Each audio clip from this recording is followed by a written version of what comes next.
Hello everyone, आप सभी का हमारे चैनल पे स्वागत है।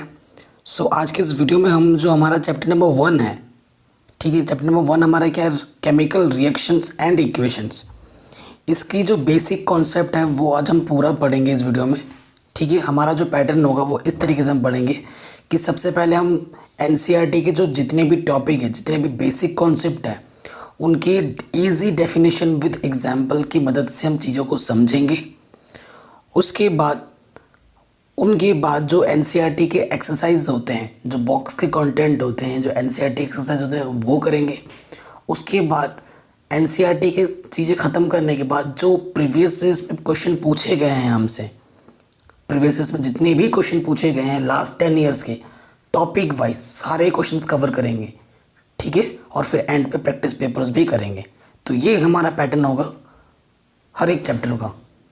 ठीक, तो सबसे पहले देखो बेसिक कॉन्सेप्ट पे आ जाते हैं हम। एनसीईआरटी के जितने भी कॉन्सेप्ट हैं, chapter number 1 chemical reaction and equations, वो हम देखेंगे। तो सबसे पहले बात आती है दो चीज़ों की। पहले चैप्टर में आपको दो चीज़ें सबसे पहले पता होनी चाहिए। एक होता है, देखो चीज़ों जो हमारे पास चीज़ें होती हैं उनके चेंजेस होते हैं। एक होती है केमिकल चेंज, ठीक है, एक स्टेज होती है केमिकल चेंज की, और एक होती है फिजिकल चेंज। ये आपने क्लास 9th में ही पढ़ा होगा। ठीक है, मैं जो भी चीज़ें बताऊंगा बहुत ही सिंपल तरीके से बताऊंगा, आपको तुरंत समझ में आ जाएगा। देखो सबसे पहले अगर बात की जाए केमिकल चेंज की और फिजिकल चेंज दोनों की, तो केमिकल चेंज में क्या होता है, हमारे पास एक सोर्स है, कोई एक चीज़ को आपने कन्वर्ट कर दिया सेकंड चीज़ में। अगर आप फर्स्ट चीज़ को कन्वर्ट करके सेकंड फॉर्म में आ रहा है, तो आप सेकंड फॉर्म से फिर फर्स्ट फॉर्म में नहीं आ सकते। ठीक है, आपने क्या कर दिया, आपने दूध से दही बना दिया। ठीक है, तो फिर आप दही से दूध नहीं बना सकते। तो इस टाइप के चेंज को हम क्या बोलते हैं, केमिकल चेंज। इस टाइप के चेंज को हम क्या बोलते हैं, केमिकल चेंज। यानी कि आप फर्स्ट स्टेज से सेकंड स्टेज में पहुंच गए, तो सेकंड स्टेज से आप फर्स्ट स्टेज में नहीं पहुंच सकते। तो इस टाइप के चेंज को हम क्या बोलेंगे, केमिकल। अभी मैं डेफिनेशन भी बताऊंगा, अभी मैं आपको समझा रहा हूँ, उसके बाद डेफिनेशन पे आऊँगा। ठीक है, अब फिजिकल चेंज क्या होता है कि अगर आप एक फर्स्ट स्टेज से कहाँ पे पहुँच गए, सेकेंड स्टेज में, तो आप क्या होता है कि सेकेंड स्टेज से फर्स्ट स्टेज में भी पहुँच सकते हो।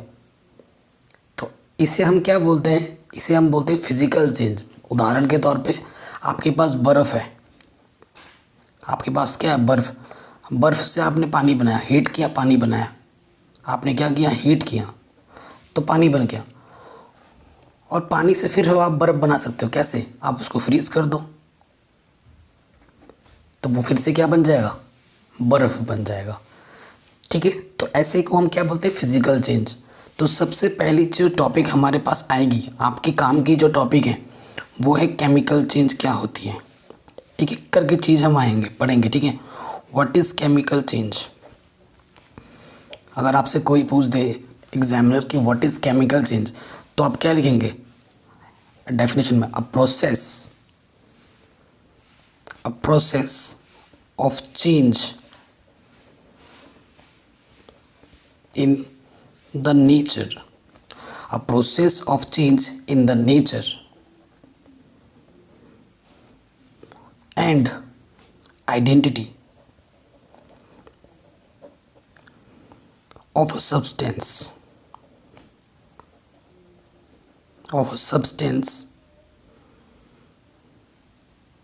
ठीक है, अब जो कुछ वर्ड मैं यहाँ पे आ रहा हूँ, जैसे ये सब्सटेंस मैंने यूज़ किया, कई लोगों को पता होगा कि व्हाट इज़ सब्सटेंस। अगर किसी को नहीं पता है तो भी मैं उनकी बात की जो अंदर मन का डाउट है वो भी मैं क्लियर कर दूंगा। अभी सब्सटेंस एंड प्रोडक्ट क्या होते हैं वो अभी आपको मैं बता दूंगा।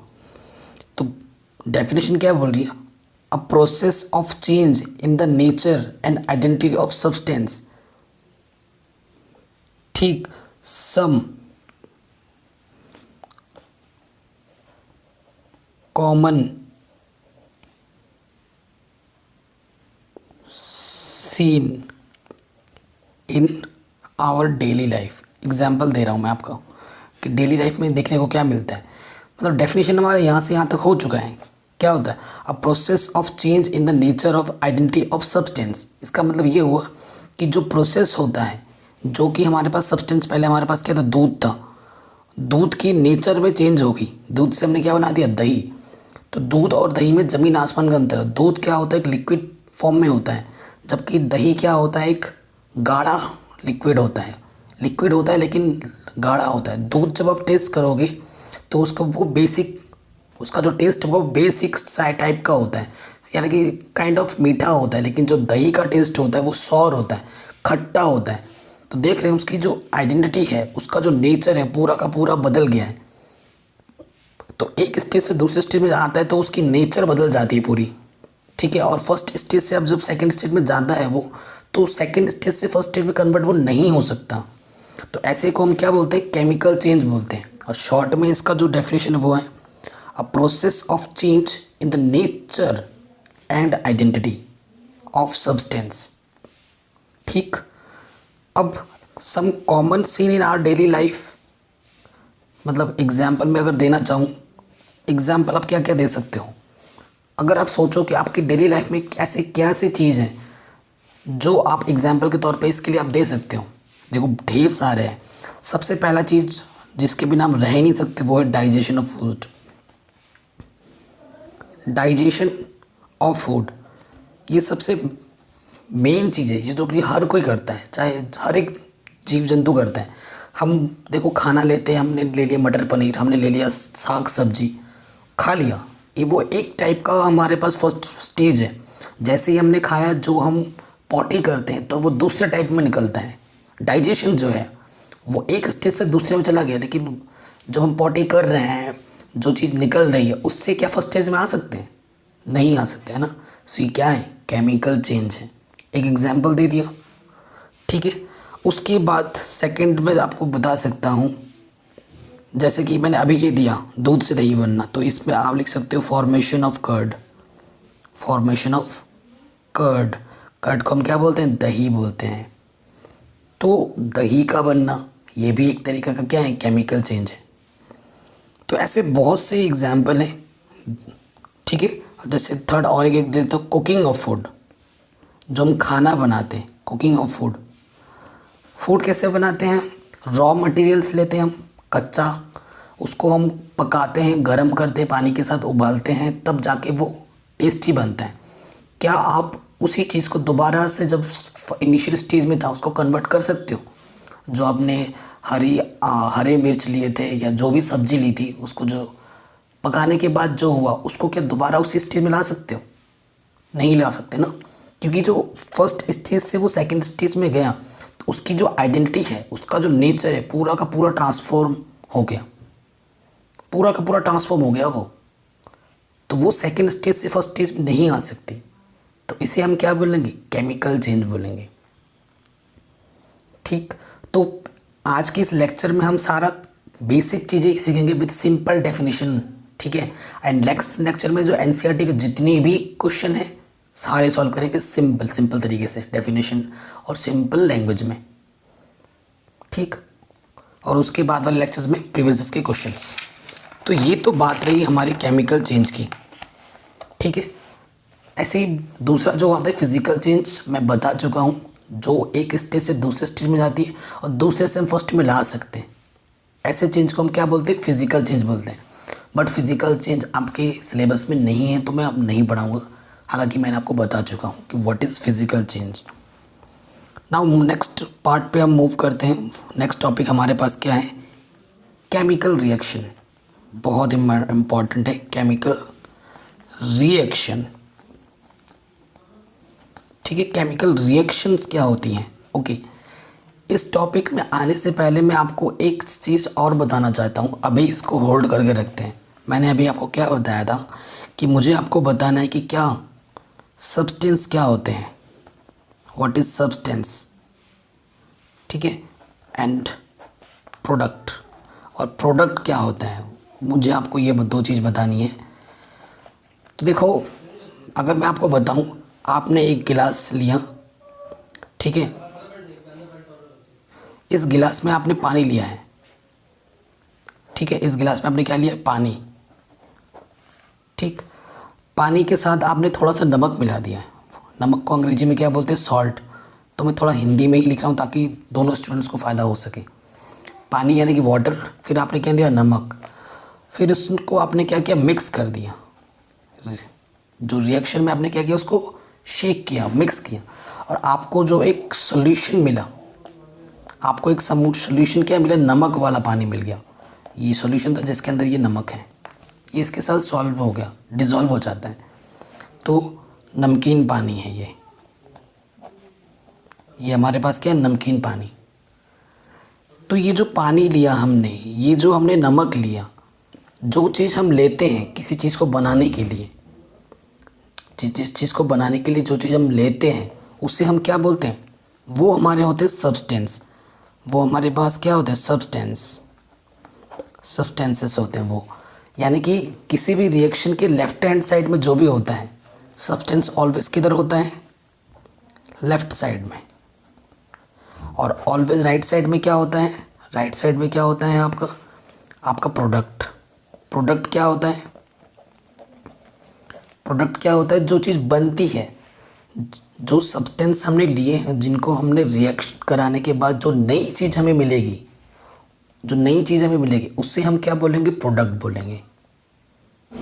क्लियर हुआ, क्या होता है सब्सटेंस, लेफ्ट हैंड साइड में जो भी चीज़ होगा रिएक्शन के वो सब्सटेंस है, राइट साइड में जो भी चीज़ होगा वो हमारा क्या है, प्रोडक्ट है। किसी चीज़ को बनाने के लिए जिन चीज़ों को हम लेते हैं वो हमारा सब्सटेंस होता है, और जो चीज़ नई बन के आती है उसे हम बोलते हैं प्रोडक्ट। ठीक है, बहुत ही सिंपल तरीके से मैंने बता दिया। तो ये तो बात रही सब्सटेंस एंड प्रोडक्ट की। चलिए, जो हमारा टॉपिक था वो उस पर आ जाते हैं। टॉपिक हमारा क्या था, केमिकल रिएक्शंस। देखो, केमिकल रिएक्शंस के लिए एक चीज़ जानना बहुत ज़रूरी है। शायद आपने क्लास 9th में पढ़ा होगा, नहीं पढ़ा होगा तो मैं थोड़ा सा आपको हिंट दे देता हूँ। हिंट क्या है, जैसे कि देखो, आपको कम से कम क्लास 10th में 1 से लेकर 30 तक सीरियल वाइज एटॉमिक नंबर और उनकी जो नेम है एंड जो प्रेजेंटेशन है वो पता होना चाहिए। जैसे मैं आपको बताऊँ, फर्स्ट पर एटॉमिक नंबर 1 क्या होता है, हाइड्रोजन। मैं हिंदी में लिख के दिखा रहा हूँ, हाइड्रोजन। और उसका प्रेजेंटेशन क्या होता है, H। सेकंड पे क्या होता है, हीलियम। आप अंग्रेजी में लिख सकते हैं, हीलियम को क्या बोलते हैं, He। ऐसे आपको पता होना चाहिए कि किसको किस चीज़ से दिखाया जाता है। ठीक है, किसको किस चीज़ से दिखाया जाता है ये हमें पता होना चाहिए। सो वो फ़ायदा करता है हमें, वो चीज़ हमें क्या करती है, फ़ायदा करती है। ठीक है, फिर थर्ड पे क्या आता है, लिथियम आता है, आपको पता ही है, लिथियम। लिथियम किससे दर्शाया जाता है, Li से। ठीक है, फोर्थ पे बेरिलियम, 5 पे बोरोन, ऐसे पता होना चाहिए। ऑक्सीजन का O। ठीक है, ये चीज़ मैं क्यों बता रहा हूँ, क्योंकि इनकी मदद से ही हम केमिकल रिएक्शंस बनाते हैं। हालांकि ये चीज़ आपको चैप्टर नंबर 3rd में मिलेगी, सॉरी 4th में मिलेगी, बट ये चीज़ हमें पता होनी चाहिए क्योंकि ये क्लास 9th से ही हम पढ़ के आ रहे हैं। ठीक है, डोंट वरी गाइस। अब नेक्स्ट लेक्चर में आपको ये जो 30 हैं वो मैं आपको लिखवा दूंगा प्रॉपर वे में। चलिए, बात हम किसकी कर रहे हैं, केमिकल रिएक्शंस की बात कर रहे हैं। तो केमिकल रिएक्शन क्या होती हैं, डेफिनेशन की अगर बात की जाए तो क्या लिखोगे, a chemical change, a chemical change in which a chemical change in which one or more substance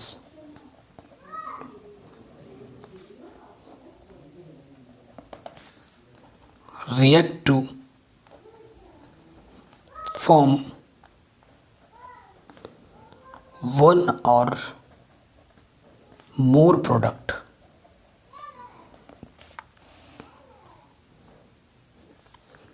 of entirely different properties by undergoing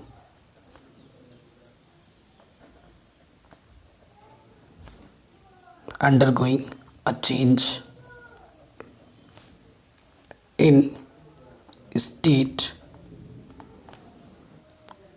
color,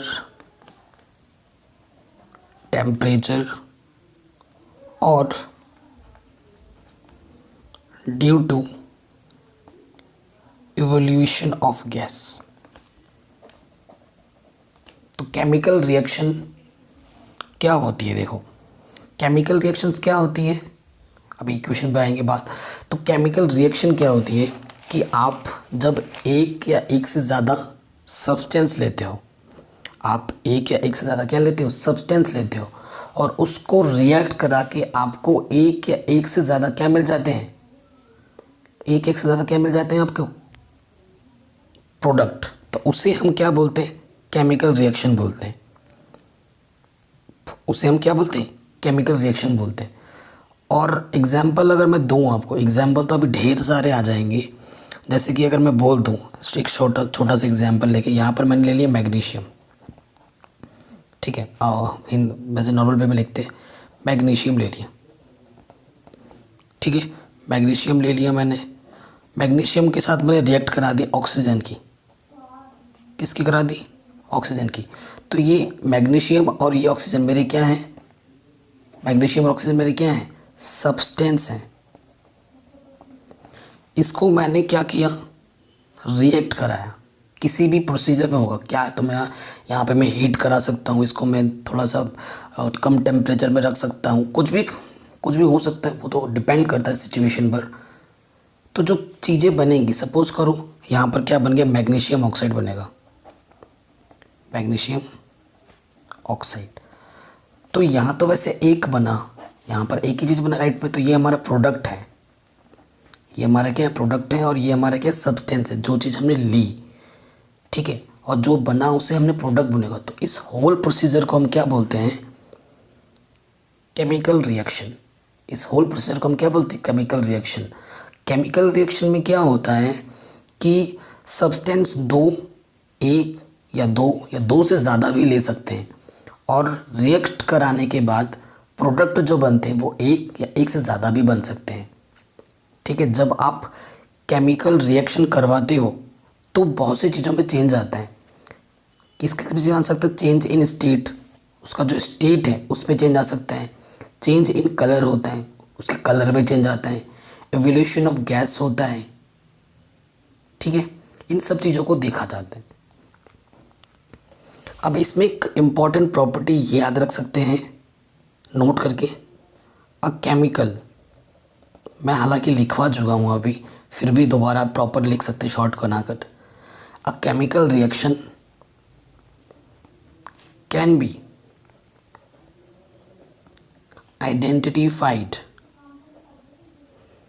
identified by either of the following। इनमें से किसी के भी मद्देनज़र हम अपनी चीज़ साबित कर सकते हैं। जैसे कि फर्स्ट क्या होता है? चेंज इन स्टेट होता है। उसमें जब अगर हो रहा हो तो उसके स्टेट में चेंजेस तो आएगा ही आएगा। या फिर चेंज इन कलर होता है, उसकी कलर में चेंज होता है, चेंज इन कलर। फिर क्या होता है? इवोल्यूशन गैस में होती है, उसमें इवोल्यूशन ऑफ गैस, ठीक है। फिर चेंज इन टेम्परेचर होता है, फोर्थ पॉइंट आप लिख सकते हो, चेंज इन टेम्परेचर, ठीक। एंड फॉर्मेशन ऑफ प्रेसिपिट, कुछ अवशेष हमें ज़रूर मिलते हैं। हाँ, फॉर्मेशन ऑफ प्रेसिपिटेट। अगर मैं डेली लाइफ की बात करूँ तो जब आप चावल पकाते हैं, ठीक है, आप जब चावल पकाते हैं, चावल में पानी डालते हैं, और जब, क्योंकि मैं यहाँ बात आया प्रेसिपिटेट की, तो इसको मैं समझाना चाहता हूँ। प्रेसिपिटेट को हिंदी में बोलते हैं अवक्षेप। इसका मतलब क्या होता है भाई, मैं एग्जांपल देके समझा रहा हूँ। आप देखा होगा आपके डेली लाइफ में, जब आप चावल पकाते हैं, चावल में जब आप पानी डालते हैं, तो जब खाना उबलता है, तो उबलने के बाद जो बुलबुला सफ़ेद सफ़ेद क्या होता है, वो बाहर निकल जाता है, तो वो उसका प्रेसिपिटेट हुआ, जो उसके वो हमने हीट दिया, ठीक है। चावल और पानी ने जब रिएक्ट किया, तो उस पानी के साथ जो प्रेसिपिटेट बना वो बुलबुला बुलबुला का जो होता है गाढ़ा गाढ़ा, जो कि बाहर निकल भी जाता है, वो उसे हम प्रेसिपिटेट कहेंगे। हर एक रिएक्शन में कभी कभी, हर एक में तो नहीं लेकिन मोस्टली प्रेसिपिटेट बनता है, दिखता है हमें। तो अगर केमिकल रिएक्शन हो रहा है तो इन चीज़ों को मद्देनज़र हम उन पर देखते हैं। ये चीज़ें होती हैं, चेंज इन स्टेट होता है, चेंज इन कलर में होता है, एवोल्यूशन ऑफ गैस होती है, टेम्परेचर में चेंज होता है, फॉर्मेशन ऑफ पेपर प्रेसिपिटेट होता है। ठीक है, आया समझ में ये सब। तो केमिकल रिएक्शन की बात भी यहाँ तक हो गई। अब हम आएंगे केमिकल इक्वेशन में। अब हम कहाँ पर आएंगे? केमिकल इक्वेशन में।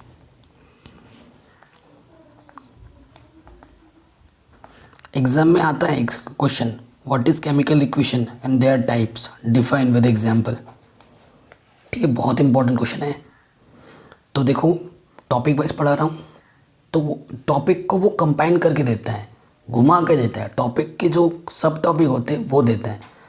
इस वीडियो में मैं सिर्फ मेन टॉपिक को डिफाइन कर रहा हूँ। नेक्स्ट वीडियो में क्या करूँगा, जो जितने भी टॉपिक है उनकी डिटेल कॉन्सेप्ट और लेके आऊँगा, क्योंकि अभी आपका स्टार्टिंग वीडियो है। स्टार्टिंग में ही अगर आपको मैं डरा दूँ तो फिर बात नहीं बनेगी, है ना। मैं आपको इजी, फिर मीडियम, फिर टफ ले जाऊँगा ताकि आपको आसान लगे।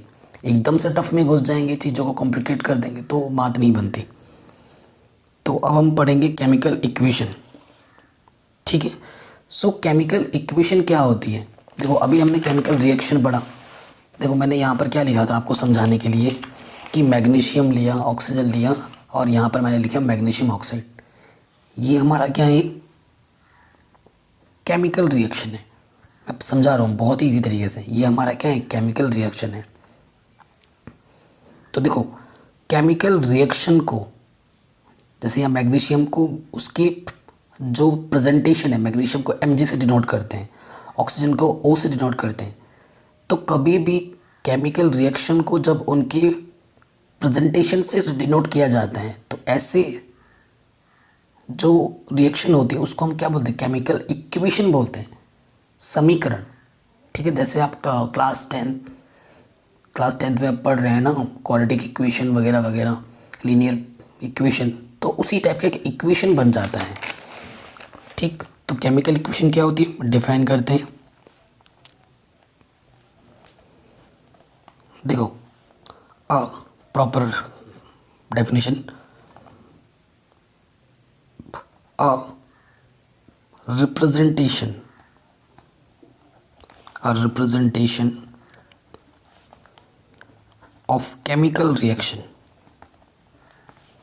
of chemical reaction in terms of standard symbols and formula used for the reactants and the product.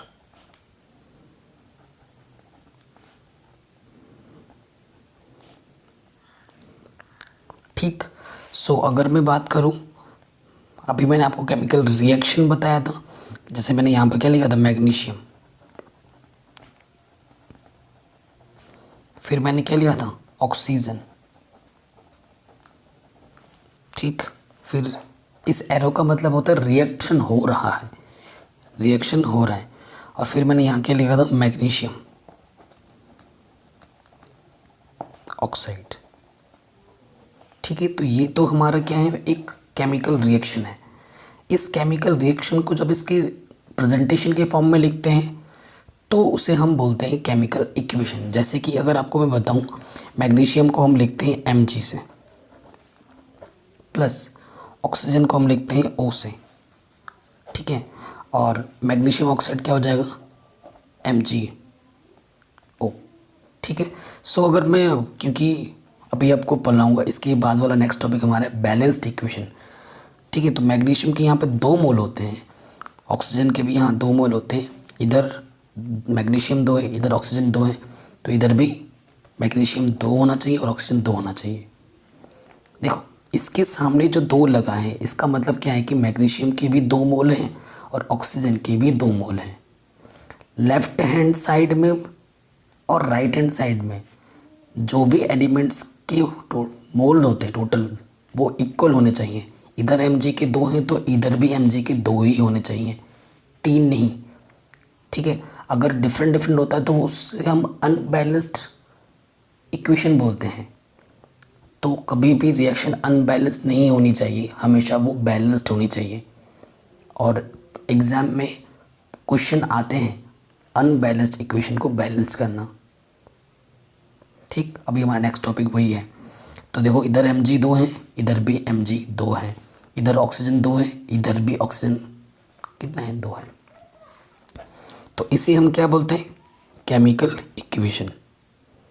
ठीक, ये हमारा क्या है, रिएक्टेंट, दूसरा नाम आ गया है, रिएक्टेंट्स बोल लो इसको। ठीक है, इसको आप क्या बोल लो, रिएक्टेंट्स बोल लो या फिर सब्सटेंस बोल लो। ये हमारा रिएक्टेंट्स होता है, ये हमारा क्या होता है, प्रोडक्ट होता है। ठीक, ओके। अब हमारा आता है next topic, balanced and unbalanced chemical equation. ठीक है, balanced and unbalanced chemical equation.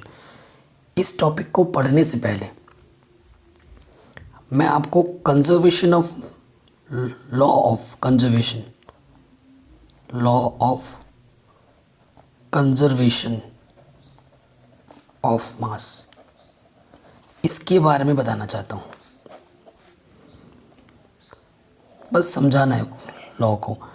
ठीक है, देखो मेरी वीडियोस को फॉलो करिए, समझने का वाला चीज़ है ज़्यादा। ठीक है, एक प्रीवियस के जब क्वेश्चंस कराएंगे ना तो देखना, पहले चैप्टर की वीडियो को अगर देख लोगे ना तो आपको पता चल जाएगा कि मैं किस तरीके से पढ़ा रहा हूँ। ठीक, आपके साइंस में बहुत अच्छे मार्क्स आएंगे अगर आप मेरे वीडियोस को फॉलो करोगे, तो आपको मज़ा आएगा पढ़ने में भी और आपको साइंस बहुत ही आसान लगेगी। Law of conservation of mass क्या होता है कि देखो, मास का मतलब होता है द्रव्यमान, यानी कि भार। मतलब जैसे ये पेन का कुछ भार है, वेट है ना, क्या होता है कि जो मास होता है ना उसको ना तो हम बना सकते हैं ना ही मिटा सकते हैं, उसको हम कन्वर्ट कर सकते हैं। यही law of conservation of mass होता है कि मास को ना तो बनाया जा सकता है ना ही मिटाया जा सकता है, उससे हम एक स्टेज से दूसरे स्टेज में कन्वर्ट कर सकते हैं। एंड क्या होता है कि जो रिएक्टेंट्स में जितने भी नंबर ऑफ मास हैं उतने ही नंबर ऑफ मास आपके प्रोडक्ट में भी होने चाहिए। इधर आपका रिएक्टेंट होता है, इधर आपका प्रोडक्ट होता है। ठीक है, तो रिएक्टेंट में जो मास हैं और प्रोडक्ट में जो मास है वो दोनों तरफ क्या होना चाहिए, इक्वल होने चाहिए। इसी लॉ को फॉलो करके हम किसकी बात करते हैं, बैलेंस्ड केमिकल इक्वेशंस की बात करते हैं। सो जो हमारा नया टॉपिक है वो क्या है, वो हमारा है balanced and unbalanced chemical equation. Balanced and unbalanced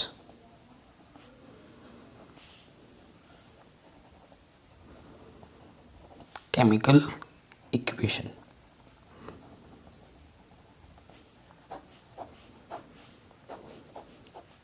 ठीक, ये होता है। तो डेफिनेशन बात कर लेते हैं, आपको अभी पता चल जाएगा, हालांकि मैं पूरा एक्सप्लेन कर चुका हूँ। देखो यहाँ पर इक्वेशन, डेफिनेशन बता रहा हूँ, equation having an equal number of atoms or mass of both side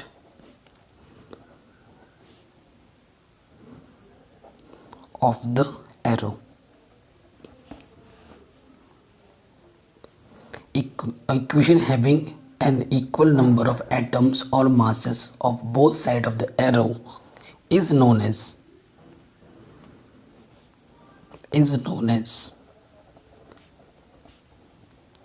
balanced chemical equation, इसे हम क्या बोलते हैं, बैलेंस्ड केमिकल इक्वेशन बोलते हैं।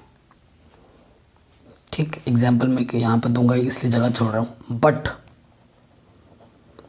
बट दैट हैविंग, इसी के आगे हैं, but that having an unequal number, unequal number का मतलब यहाँ है कि एरो के दोनों तरफ जो नंबर ऑफ एटम्स हैं और या फिर नंबर ऑफ मास है, अगर वो डिफरेंट होते हैं तो उसे हम क्या बोलेंगे, अनबैलेंस्ड केमिकल इक्वेशन। ठीक है, तो वही हम लिखेंगे, unequal number is unbalanced equation, unbalanced chemical equation. ठीक, मैं आपको एग्जांपल देता हूँ, जैसे कि बैलेंस के लिए अभी दिया था मैंने 2mg प्लस O2 इस 2mgO, दोनों तरफ इक्वल था, ये बैलेंस्ड है। और मैं यहाँ पर लिख दूँगा mg प्लस O2, यहाँ पर लिख दिया mgO, तो ये अनबैलेंस्ड है। एग्जाम्पल देखो, इधर mg एक है, इधर भी एक है, इधर ऑक्सीजन 2 है, इधर 1 है, तो डिफरेंट हो गया, दोनों तरफ इक्वल होने चाहिए थे, जो कि यहाँ पर नहीं है। और यहाँ पे देखो mg2 है, इधर भी mg2 है, ऑक्सीजन 2 है, इधर भी ऑक्सीजन कितने हैं, 2 हैं। तो ये बात हो गई बैलेंस्ड और अनबैलेंस्ड की। इसी के साथ साथ एक नया टॉपिक आ जाता है, हाउ टू बैलेंस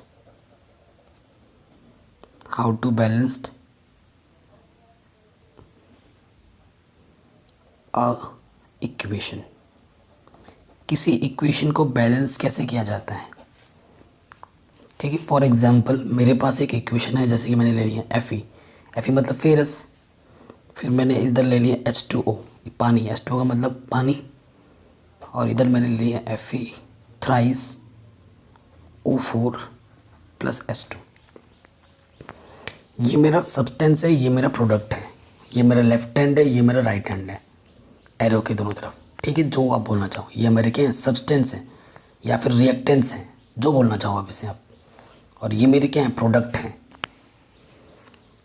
अब देखो ध्यान से, ठीक है, सबसे पहले देखो क्या करना होता है आपको, मैं टेबल बना के दिखा रहा हूँ बहुत ही सिंपल तरीके से।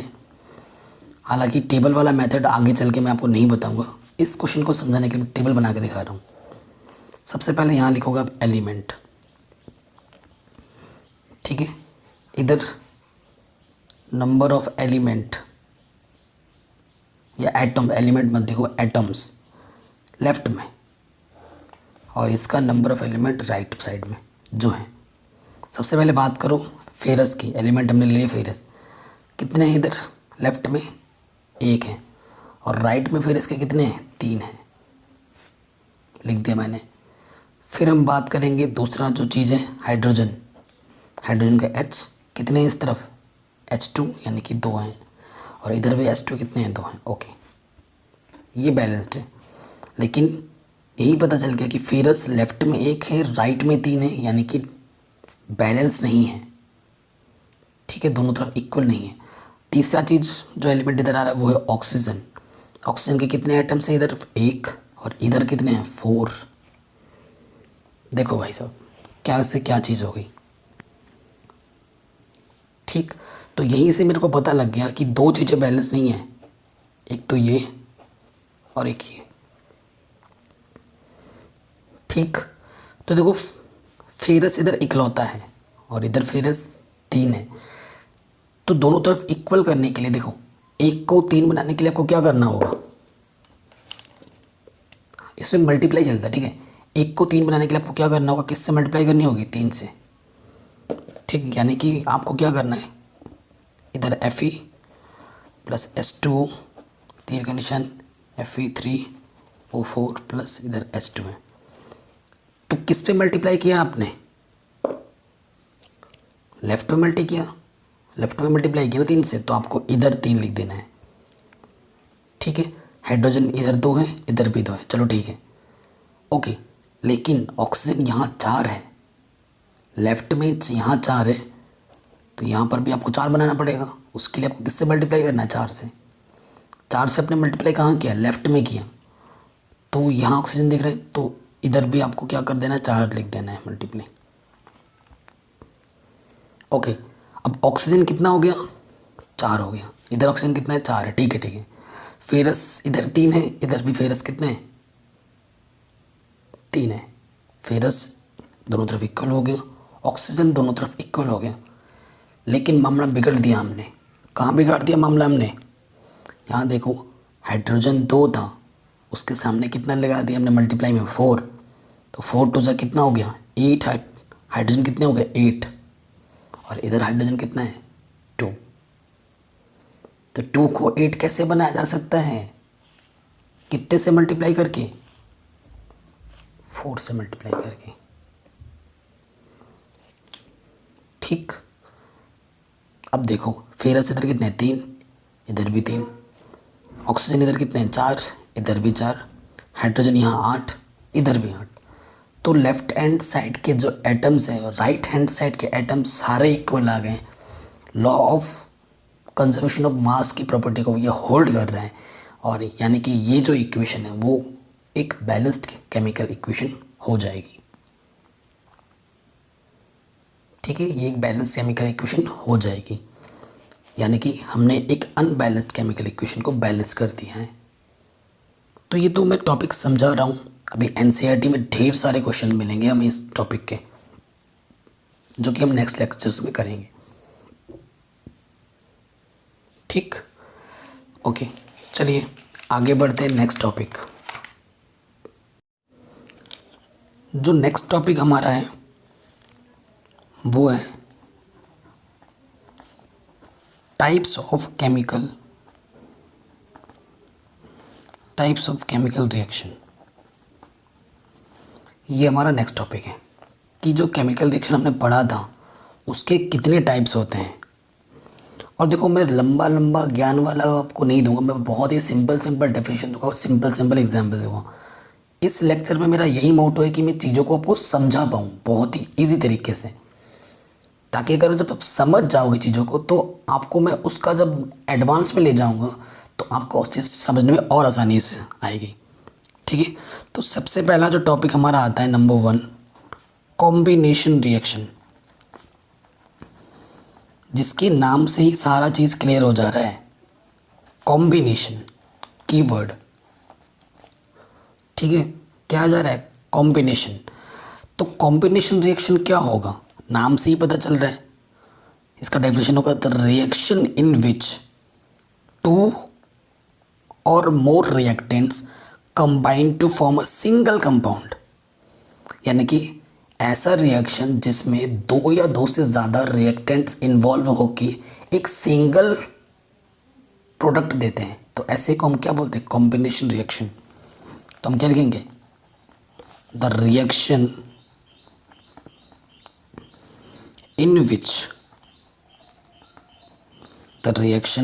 विच 2 और मोर रिएक्टेंट्स को आप क्या बोलते हैं? दूसरा नाम रिएक्टेंट्स, सब्सटेंस भी बोलते हैं ना, reactants combine to form a single compound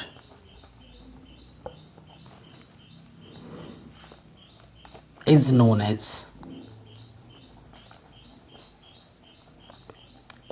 as combination reaction। इसे हम क्या बोलते हैं? Combination reactions.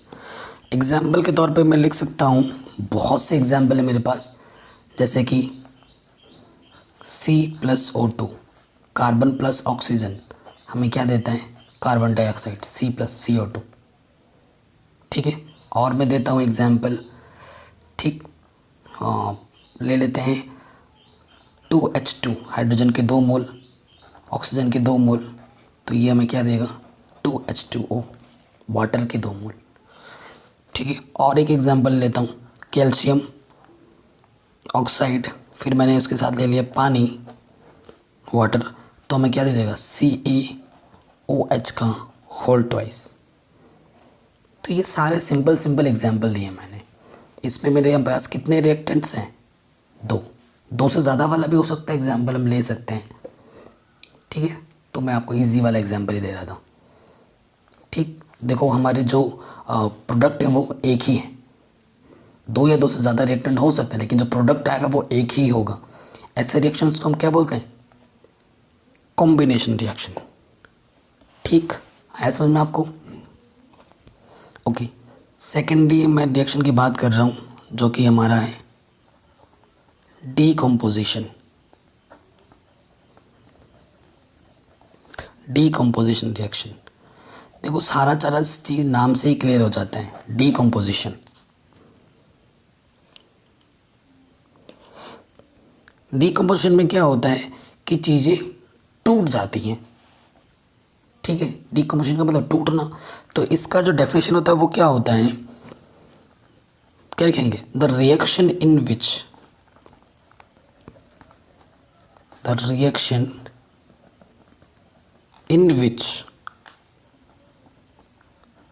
a single reactant breaks up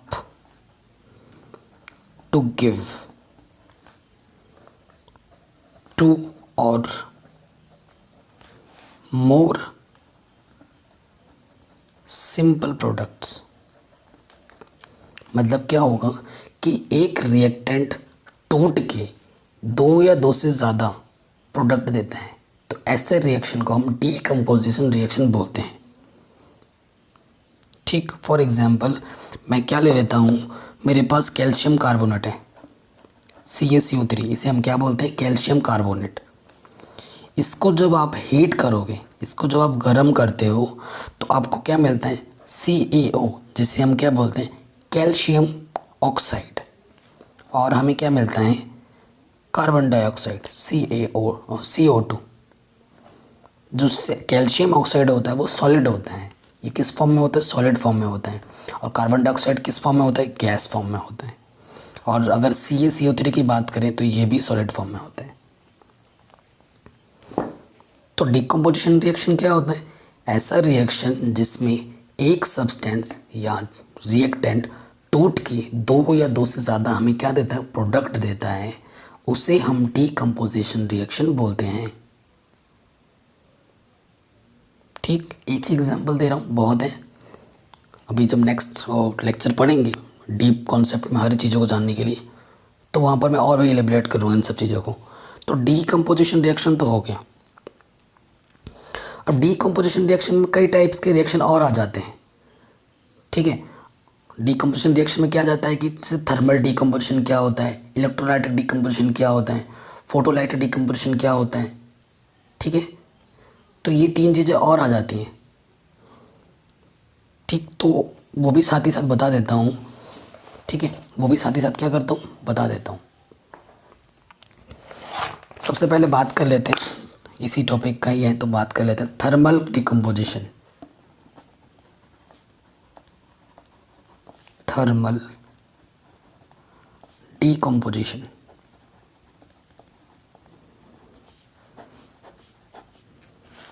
ठीक है। थर्मल डीकम्पोजिशन क्या होता है, व्हेन decomposition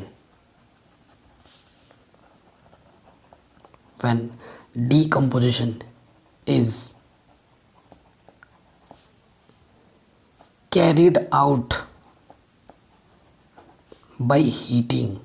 ये इसका मेन पॉइंट था कि जब हीटिंग की मदद से जब डीकम्पोजिशन होता है, जैसे कि मैंने आपको अभी जो एग्जांपल दिया, वो एग्जांपल इसका थर्मल डीकम्पोजिशन का है कि जब गर्मी देने से, गर्म करने से ब्रेक होती है दो या दो से ज़्यादा प्रोडक्ट में, तो उसे हम थर्मल डीकम्पोजिशन बोलते हैं, ठीक है। जो मैंने आपको एग्जांपल दिया, उदाहरण के तौर पर और एक एग्जांपल दे सकता हूँ मैं आपको। CaCO3 है, इसको आपने हीट किया तो आपको क्या मिल जाएगा, CaO + CO2,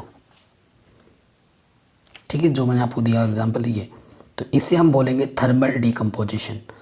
नेक्स्ट जो इसका टाइप है वो है कि इलेक्ट्रोलाइटिक डीकम्पोजिशन। इलेक्ट्रोलाइटिक नाम से ही पूरा पूरा क्लियर है, डीकम्पोजिशन। तो इलेक्ट्रोलाइटिक डीकम्पोजिशन क्या होता है? When decomposition is carried out bye electricity. Same line यहाँ पर आएगी ये पूरी, when a decomposition is carried out by passing electricity. ये किसके माध्यम से होता है? इलेक्ट्रिसिटी के माध्यम से होता है।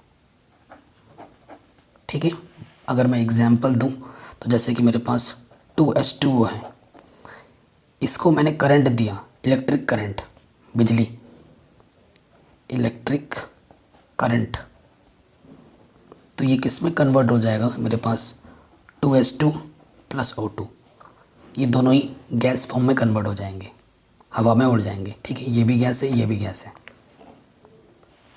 ठीक, नेक्स्ट जो टाइप आ रहा है वो आपका आता है फोटोलाइटिक डीकम्पोजिशन। क्या? Photolytic decomposition.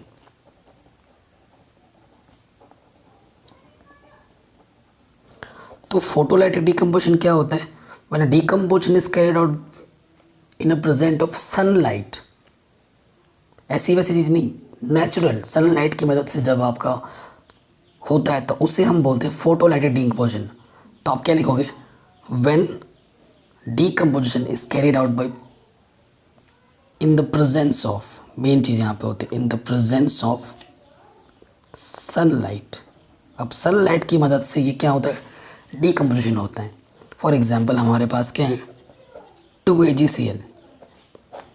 तो यहाँ पर क्या लिखोगे आप? इन द प्रेजेंस ऑफ सनलाइट, या सिर्फ ओनली सनलाइट भी लिख सकते हो।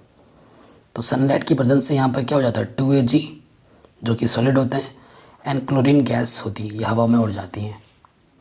आप गैस जिसको G से लिख सकते हो, या फिर इस एरो बनाकर भी दिखा सकते हो कि ऊपर जा रही है, यानी कि वो गैस का सिंबल है। 3 टाइप के होते हैं। एक होता है आपका थर्मल डीकम्पोजिशन जो कि हीट करने से होते हैं, फिर आता है आपका इलेक्ट्रोलाइटिक डीकम्पोजिशन जो कि बाय इलेक्ट्रिसिटी के कारण होती है, एंड नेक्स्ट होता है फोटोलाइटिक डीकम्पोजिशन जो कि किसकी प्रेजेंस से होती है? सनलाइट की प्रेजेंस से होती है। ठीक है, ये चीज़ आ गई समझ में। चलिए नेक्स्ट टॉपिक हमारा क्या ले लेते हैं हम? नेक्स्ट टॉपिक हम लेते हैं हमारा डिस्प्लेसमेंट रिएक्शन, या फिर जिसे हम नेक्स्ट सब्स्टिट्यूशन रिएक्शन भी बोलते हैं। डिस्प्लेसमेंट रिएक्शन,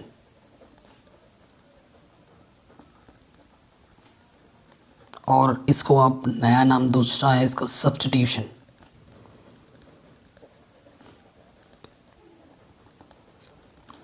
ठीक, सब्स्टिट्यूशन रिएक्शन, इसकी बात कर लेते हैं। जो भी चीज़ मैं बता रहा हूँ वो अपने प्रॉपर नॉलेज से बता रहा हूँ, मैं बुक की मदद नहीं ले रहा हूँ। ठीक है, डिस्प्लेसमेंट रिएक्शन क्या होती है?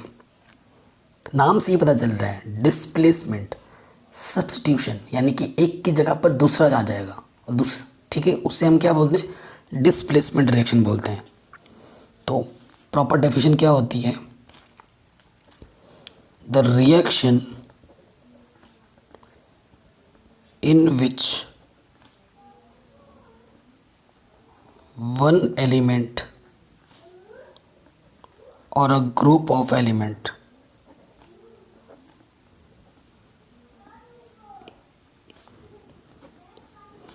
of a compound is replaced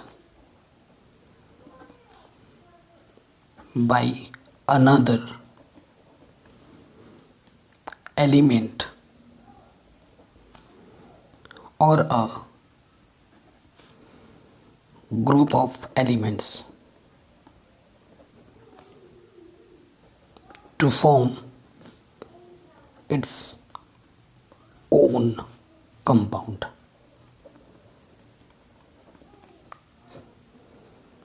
ठीक है, इसे हम क्या बोलते हैं? डिस्प्लेसमेंट रिएक्शन बोलते हैं। एग्जाम्पल से सारा चीज़ क्लियर हो जाएगा, दूध का दूध पानी का पानी हो जाएगा। फॉर एग्जांपल मेरे पास यहाँ पर जिंक है, Zn है, फिर यहाँ पर ले लिया मैंने CuSO4, कॉपर सल्फेट ले लिया मैंने। तो देखो क्या हो जाएगा, ये जो Zn है वो सल्फेट के साथ आ जाती हैं। तो ये जो जेड एन है वो किसके साथ आ जाएगी, सल्फेट के साथ, यानी कि इसको हम ऐसे लिखेंगे। लाइट चली गई तो मैंने फ्लैश ऑन कर दिया है, ठीक है गाइस, थोड़ी प्रॉब्लम हो सकती है तो उसके लिए हम सॉरी। तो जेड एन किसके साथ आ जाता है, जेड एन सल्फेट के साथ आ गया। देखो ये चीज़ इसके साथ शिफ्ट हो गई और सी यू बेचारा अकेला रह गया। तो यहाँ पर इस जेड एन कहाँ के आ गया, यहाँ पर आ गया। तो ये क्या है, सब्सटीट्यूट हुआ है इसके साथ, जेड एन सब्सटीट्यूट हुआ है किसके साथ, सी यू के प्लेस पे, और सी यू बेचारा अकेला रह गया। तो ऐसे रिएक्शन को हम क्या बोलते हैं, डिस्प्लेसमेंट रिएक्शन या फिर सब्सटीट्यूशन रिएक्शन। ठीक है, इसको हम सिंगल डिस्प्लेसमेंट रिएक्शन भी बोल सकते हैं, क्योंकि जो नेक्स्ट टॉपिक हमारा है वो डबल डिस्प्लेसमेंट रिएक्शन। डबल क्यों बोल रहे हैं, क्योंकि वहाँ पर दो दो चीज़ें डिस्प्लेस में होती हैं, यहाँ पर एक ही हो रही है। तो इसको हम सिंगल, तो तीन नाम हो गए इसके, सिंगल डिस्प्लेसमेंट रिएक्शन भी बोल सकते हैं इसको। ठीक है, अब हम बात करेंगे डबल डिस्प्लेसमेंट रिएक्शन की, नंबर 4 टॉपिक्स। डिस्प्लेसमेंट की बात होगी, सिंगल डिस्प्लेसमेंट की बात होगी। डबल डिस्प्लेसमेंट में क्या होता है, दो चीज़ें डिस्प्लेस होती हैं, पूरा का पूरा डेफिनेशन वही रहेगा, यहाँ पर बात होगी डबल की। तो मैं डेफिनेशन आपको बोल देता हूँ, क्योंकि लाइट चली गई तो थोड़ा प्रॉब्लम हो रहा है। आप क्या लिखना, the reaction in which two different react molecules interchange their position to form extremely different compounds is known as double displacement reaction। ठीक है, इसको प्रॉपर वे में आप लिख लेना और फिर करना। मैं आपको एग्जांपल दूं, डबल डिस्प्लेसमेंट का एग्जांपल मैं दे रहा हूँ, आप ले लो सिल्वर नाइट्रेट ले लो, Ag को हम सिल्वर बोलते हैं, चांदी। ये सिल्वर नाइट्रेट लिया, इसकी रिएक्टेंट में करा रहा हूँ NaCl के साथ सोडियम क्लोराइड। ये सिल्वर नाइट्रेट है, ये सोडियम क्लोराइड है, इसको मैंने रिएक्शन कराया। ठीक है, तो ये जो Na है ये Na शिफ्ट हो जाते हैं NO के साथ, और ये Ag शिफ्ट हो जाता है Cl के साथ। तो डबल डिस्प्लेसमेंट होता है, ये इधर एक इधर दो, तो हमारा क्या हो जाएगा, Na NO3 प्लस AgCl। तो अब की बार डबल डिस्प्लेसमेंट हुआ है, Na का इधर Ag का इधर, दो बार डिस्प्लेसमेंट हुआ है, तो इसे हम क्या बोलेंगे, डबल डिस्प्लेसमेंट रिएक्शन। कोई दिक्कत नहीं है, आराम से होगी। तो अब तक हमने इन चीज़ों को पढ़ा है। ठीक है, देखो बहुत ही आसानी से बता रहा हूँ मैं इस लेक्चर में, बेसिक चीज़ें बहुत समझा रहा हूँ। नेक्स्ट लेक्चर हमारा एडवांस में जाएगा, सो इसके लिए ये बहुत ज़रूरी है जानना लेक्चर को। ठीक है, अब हम पढ़ेंगे next topic, oxidation reaction. Oxidation reaction, अरे भाई ये ऑक्सीडेशन रिएक्शन क्या होता है। ठीक है, हम बात करेंगे ऑक्सीडेशन रिएक्शन। ऑक्सीडेशन रिएक्शन को बहुत ही सिंपल तरीके से अगर मैं बताऊं तो एक लाइन में ही बात खत्म हो जाती है, इट इज़ अ प्रोसेस। ये एक ऐसा प्रोसेस है, this is the process of gaining क्या, ऑक्सीजन, मतलब ऑक्सीजन की वृद्धि होगी। It is a process of gaining oxygen during a reaction. ठीक है, किसी रिएक्शन में जब ऑक्सीजन की गेन होती है तो उसे हम क्या बोलते हैं, मतलब ऑक्सीजन का एडिशन होता है तो उसे हम क्या बोलते हैं, ऑक्सीडेशन रिएक्शन बोलते हैं। एग्जाम्पल में दूँ आपको, यहाँ पर 2Cu और यहाँ पर मैंने लिया ऑक्सीजन, ऐड हो रहा ऑक्सीजन, और यहाँ पर लिख दिया 2CuO। तो देखो Cu के साथ, यहाँ Cu सिंगल था लेकिन इस तरफ Cu के साथ ऑक्सीजन है, तो ये क्या है, ऑक्सीडेशन रिएक्शन है, क्योंकि गेन हो रहा है, कॉपर के साथ ऑक्सीजन गेन हुआ है, तो ये रिएक्शन कैसी है, ऑक्सीडेशन है। और एग्जाम्पल देता हूँ, CuOH2O, यहाँ पर लिख देता हूँ Cu प्लस H2O। तो अगर इधर देखा जाए तो H2 के साथ O आया है, तो यहाँ पर क्या हुआ है, ऑक्सीडेशन रिएक्शन हुआ है। ऑक्सीडेशन हुआ है किसका, हाइड्रोजन का। अब जो मैं नेक्स्ट बता रहा हूँ वो है रिडक्शन। रिडक्शन क्या होता है, इसका उल्टा है, ऐसा रिएक्शन जिसमें हाइड्रोजन की सॉरी ऑक्सीजन की लेस होती है, ऑक्सीजन की कमी होती है, हाइड्रोजन की वृद्धि होती है, ठीक है, उसको हम बोलते हैं रिडक्शन रिएक्शन। ठीक है, तो ये जो मैंने एग्जांपल दिया ये बहुत फेमस एग्जांपल है, इसको हमेशा याद कर लेना। ये एग्जांपल आपको ऑक्सीडेशन के लिए भी हेल्प करेगा, रिडक्शन के लिए भी हेल्प करेगा, एंड जो रेडॉक्स अभिक्रिया है, रेडॉक्स, उसके लिए भी ये हेल्प करेगा। ठीक है, तो देखो नेक्स्ट में यहाँ पर क्या लिख रहा हूँ, रिडक्शन। तो रिडक्शन क्या होता है, रिडक्शन इसका उल्टा होता है ऑक्सीजन का। इसमें क्या, it is a process of losing oxygen during a reaction. ये बिल्कुल अपोजिट होता है किसका, ऑक्सीजन का। Reduction is a just reverse of oxidation, okay, and it is a process of losing oxygen during a reaction. तो ये लिख देना, it is a process of losing oxygen in the process of reaction। ठीक, for example अगर मैं बताऊं तो यहाँ पर मैंने लिख दिया CuO प्लस H2, इधर है Cu प्लस H2O। यहाँ हो रहा है रिडक्शन, यहाँ पर क्या हो रहा है, रिडक्शन हो रहा है, क्योंकि यहाँ देखो ऑक्सीजन था और इसमें Cu के साथ ऑक्सीजन नहीं है, तो यहाँ रिडक्शन हो रहा है। अगर मैं बात करूँ यहाँ तो H2 और यहाँ H2, यहाँ पर क्या हो रहा है, ऑक्सीडेशन हो रहा है। ठीक है, तो इस वाले लेक्चर में जो मैं रिडक्शन और ऑक्सीडेशन की बात कर रहा हूँ वो इन किसको बेस बना के कर रहा हूँ, मैं बेस बना के कर रहा हूँ ऑक्सीजन को। लेकिन जो नेक्स्ट लेक्चर में मैं बात करूँगा रिडक्शन और ऑक्सीजन की, उसको मैं बेस किसको बना के बात करूँगा, इलेक्ट्रॉन्स की, जो कि मैं यहाँ पर अभी फ़िलहाल नहीं बता रहा हूँ। नेक्स्ट टॉपिक जो हमारा है वो आता है, मैंने बोला था रेडॉक्स, रेडॉक्स रिएक्शन। तो रेडॉक्स रिएक्शन क्या होता है, ऐसा रिएक्शन जिसमें ऑक्सीडेशन एंड रिडक्शन एक साथ हो रहे हैं। ठीक है, डेफिनेशन क्या होगा, इन इट मतलब in which reaction oxidation and reduction reaction occur simultaneously. ठीक है, तो आप क्या लिखोगे, इन इट, इन इट में यानी कि इसमें oxidation oxidation and reduction occur simultaneously।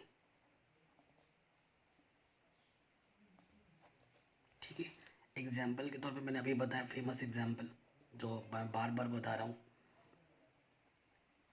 देखो इधर क्या हो रहा है, ऑक्सीडेशन, इधर क्या हो रहा है, रिडक्शन, रिडक्शन और ऑक्सीडेशन साथ साथ हो रहे हैं, तो ऐसे को हम क्या बोलते हैं, रेडॉक्स रिएक्शन। ऐसे को हम क्या बोलेंगे, रेडॉक्स रिएक्शन। चलिए नेक्स्ट टॉपिक की बात करते हैं, बात करेंगे हम exothermic reaction, exothermic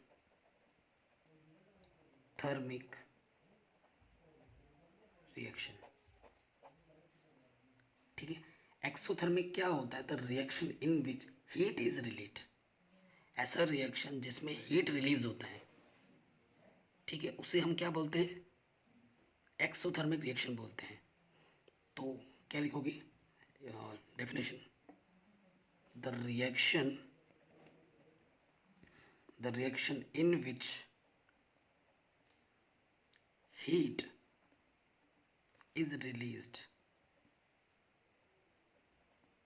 the reaction in which heat is released along with formation of products। जब प्रोडक्ट्स जो बनता है उसके साथ क्या होगा, हीट जब निकलती है हीट रिलीज होती है, उसे हम बोलते हैं एक्सोथर्मिक। तो एक्सोथर्मिक का सीधा कनेक्शन किसके साथ है कि हीट रिलीज करती है। एग्जाम्पल के तौर पर अगर मैं बात करूं तो बर्निंग ऑफ कॉइल, मतलब C+O2 हमारा क्या होता है CO2, इसके साथ हमारा हीट रिलीज होता है। अब कितना होता है वो मैं एग्जैक्ट नहीं बता पाऊंगा, लेकिन हीट रिलीज होता है। ठीक है, सॉरी गाइस, ये रिएक्शन नहीं है। ठीक है, ये एग्जैक्टली नहीं होगा ऐसा कुछ। मैं आपको एग्जांपल देता हूँ।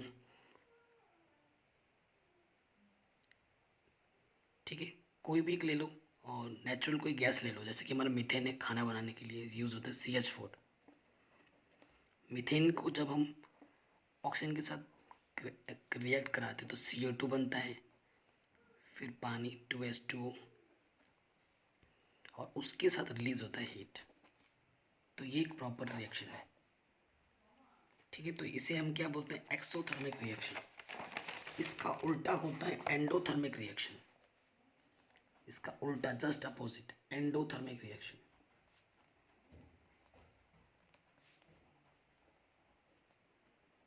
एंडोथर्मिक रिएक्शन में क्या होता है कि सब्सटेंस के साथ हमें क्या देना होता है।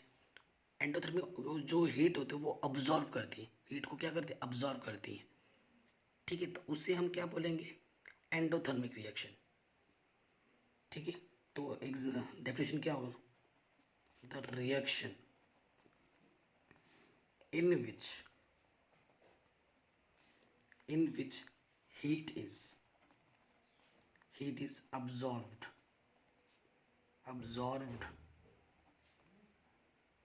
along with the formation of products। ठीक है, तो जस्ट उसका अपोजिट है। उस इक्वेशन में हीट जो रिलीज होती है वो राइट हैंड साइड में होगी, प्लस करके लिखी होगी, और इधर क्या होगा हीट रिलीज होगा, यानी कि माइनस करके लिखा होगा, इधर माइनस करके लिखा होगा, या फिर हीट इस तरफ होगी। ठीक, अब हमारे पास 3 टॉपिक और बच रहे हैं। ठीक है, जो कि बहुत ही आसान टॉपिक है और बहुत ही इजी टॉपिक है, इंटरेस्टिंग टॉपिक है। पहला टॉपिक क्या है, कोरोजन। ठीक है, कोरोजन क्या होता है। तो कोरोजन क्या होता है, देखो आपके पास मेटल्स होते हैं, मेटल्स मतलब हिंदी में बोलते हैं धातु। जैसे कि कुछ भी मेटल्स है आपके पास, जस्ट लाइक XYZ, कुछ भी ले लो। आपके पास कोई घर पे पड़ा हुआ कोई दराती ले लो। ठीक है, दराती ले लिया मैंने, जो कि लोहे का होता है। आपके पास एक मेटल है, उस मेटल को आप अपने कमरे में रख दो, जहाँ पर ना लाइट है ना कुछ है, एकदम मतलब अंधेरा टाइप है, जहाँ पर नमी है, मतलब वहाँ पे आप 10 दिन 20 दिन 1 महीना रख दो। 1 महीना रख दो बिना कुछ किए, एकदम पड़ा फेंक दिया आपने। वहाँ पर क्या है ना, अंधेरा है, इतना है कि वहाँ पर ऊष्मा नहीं होनी चाहिए, लाइट नहीं, लाइट की प्रेजेंस ना हो। तो कुछ दिन बाद जब आप मेटल पे जाओगे, जैसे कि ये हमारा दराती था, ये हमारा दराती था, तो उस पर ना भूरा भूरा कुछ कलर चढ़ जाता है, भूरा भूरा टाइप एक परत चढ़ जाती है, जिसे हम हिंदी में क्या बोलते हैं, जंग बोलते हैं, जंग लगना। तो कोरोजन का मतलब क्या होता है, जंग लगना। तो इसको अगर अंग्रेजी में डिफाइन करूँ मैं तो क्या बोल सकते हैं, the process of slow conservation of metals into their unrestable compounds by the action of moisture, water, acids and air। ठीक है, इट कॉजेज डैमेज। ये जो कोरोजन होता है वो डैमेज कर देता है उस मेटल्स को, क्योंकि जब जंग चढ़ता है तो वो उसको खा जाता है। वो जो भूरी परत होती है, इसकी जो स्टेबिलिटी है, इसकी जो स्ट्रॉन्गनेस है, वो उसको स्लो कर देता है टाइम के साथ। तो कोरोजन का मतलब होता है जंग लगना। हालांकि लाइट नहीं है, इसी वजह से मैं थोड़ा इसको एक्सप्लेन कर रहा हूँ, लिख नहीं पा रहा हूँ। आई होप आप लोग समझ पा रहे होंगे। नेक्स्ट वीडियो को मैं इसको और अच्छे से एलेबरेट कर दूँगा। सेकंड टॉपिक आता है रस्टिंग। रस्टिंग क्या होता है, जो कोरोजन होता है, रस्टिंग क्या होता है, जो हमारा आयरन होता है उसका जो कोरोजन होता है वो रस्टिंग कहलाता है। Corrosion of iron is called rusting. Rust is mainly hydrated iron oxide in which is non sticky substance. मतलब रस्टिंग का मतलब समझ गए ना, जंग लगना। अगला चीज़ आता है रेंसिडिटी। ये काफ़ी पूछा जाता है एग्जाम में। इन तीन में से एक दो हर बार आ जाते हैं, दो आ जाते हैं एग्जाम में इलेबरेट करने के लिए। अब रेंसिडिटी सभी परिचित हैं। क्या होता है रेंसिडिटी में? आपने एक रोटी बनाया, सपोज करो रोटी है, ब्रेड है, आपने फेंक दिया या रख दिया, तो 2 दिन 3 दिन 4 दिन बाद जब देखते हो तो जो रोटी थी हमारे पास उसके ऊपर सफ़ेद सफ़ेद फुंदी जड़ जाती है, यहाँ पर सफ़ेद, और थोड़ा सा साइड साइड से सड़ जाता है। हाँ, और उसमें से बदबू आने लगती है, रोटी से बदबू आने लगती है। और अगर आप उसको टेस्ट करें तो वो खट्टा सा महसूस होता है, करके देखना कभी। या उसमें से बदबू आती है, उसका जो नेचर है वो सड़ने लगता है धीरे धीरे। तो डेंसिटी क्या होता है? तो phenomenon in which food items, जो खाने की चीज़ें होती हैं, when cooked in oil and fats and keeped expose to air, ठीक है, तो वो क्या होता है, उसमें डेंसिटी आ जाती है। जिनमें फैटी ऑयल्स होते हैं या जिनको ऑयल में पकाया जाता है, ठीक है, तो उनमें एक विकृत गंधीता आ जाती है, डेंसिटी बोलते हैं उसको हम। ठीक, तो रेंसिडिटी को दूर कैसे किया जा सकता है? इन चीज़ों से बचाकर।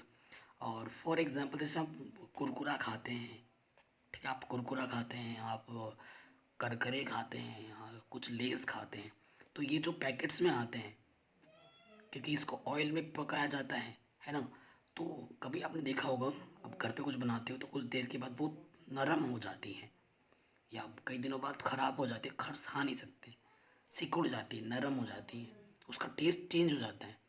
लेकिन अगर उसको रेंसिडेट होने से बचाया जा सके, रेंसिड होने के लिए जो यूज़ करते हैं वो हम करते हैं नाइट्रोजन गैस। जो हम खरीदते हैं, बोलते हैं यार इतना फूला हुआ है पन्नी, इसके अंदर तो इतना सा लेज है, पूरा हवा भरा है, हमें लूट लिया। जो हवा होती है ना, वो नाइट्रोजन गैस होती है। वो नाइट्रोजन गैस क्या करती है, जो लेस उसके अंदर चिप्स भरा है उसको रेंसिडिट होने से बचाता है, उसको नरम होने से बचाता है, उसके टेस्ट को मेंटेन करके रखता है। ठीक है, हाँ, इन तीनों टॉपिक को, कोरोजन, रस्टिंग एंड रेंसिडिटी को मैं और इलेबरेट करके बता दूंगा नेक्स्ट लेक्चर में। Thank you. प्लीज़ वीडियो को लाइक शेयर ज़रूर करना। ये लेक्चर 1 था। इस चैप्टर के अभी भी ढेर सारे लेक्चर आने वाले हैं।